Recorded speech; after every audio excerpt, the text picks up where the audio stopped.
സംസ്ഥാനത്ത് മഴ തുടരും. വടക്കൻ കേരളത്തിൽ ഒറ്റപ്പെട്ട ശക്തമായ മഴയ്ക്ക് സാധ്യത എന്നാണ് മുന്നറിയിപ്പ്. അലക്സ് റാം മുഹമ്മദ് വിവരങ്ങളുമായി ചേരുന്നുണ്ട്. അലക്സ്.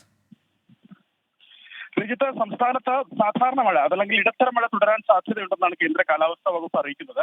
അതേസമയം വടക്കൻ കേരളത്തിൽ ഒറ്റപ്പെട്ട ശക്തമായ മഴയ്ക്ക് സാധ്യതയുണ്ടെന്നാണ് മുന്നറിയിപ്പ്. കണ്ണൂർ, കാസർഗോഡ് ജില്ലകളിൽ ഇന്ന് യെല്ലോ അലർട്ട് പ്രഖ്യാപിച്ചിട്ടുണ്ട്.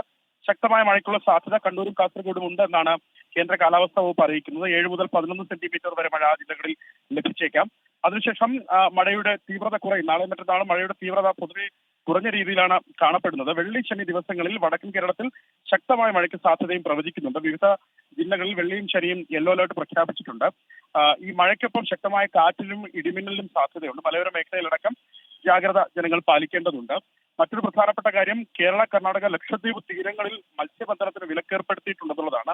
ആ വിലക്ക് ഇപ്പോഴും തുടരുന്നു. കാരണം കടലിൽ ശക്തമായ കാറ്റിനും മോശം കാലാവസ്ഥയ്ക്കും സാധ്യതയുണ്ടെന്ന് കേന്ദ്ര കാലാവസ്ഥാ വകുപ്പ് അറിയിക്കുന്നുണ്ട്. കേരള, തമിഴ്നാട് തീരങ്ങളിൽ ഉയർന്ന തിരമാലയ്ക്കും കടലേറ്റത്തിനും സാധ്യതയുണ്ട്. മത്സ്യത്തൊഴിലാളികളും തീരദേശവാസികളും ജാഗ്രത പാലിക്കണമെന്ന് ദേശീയ സമുദ്രസ്ഥിതി പഠന ഗവേഷണ കേന്ദ്രം അറിയിക്കുന്നു. ശരി, അലക്സ് റാം മുഹമ്മദ് വിവരങ്ങൾ നൽകുകയായിരുന്നു. തിരുവനന്തപുരത്ത് നിന്ന് അലക്സ് പങ്കുവച്ച ഏറ്റവും പുതിയ കാലാവസ്ഥാ മുന്നറിയിപ്പ്, അതുമായി ബന്ധപ്പെട്ട വിവരങ്ങൾ എല്ലാവരും ഒന്ന് ഓർത്തുവെക്കും.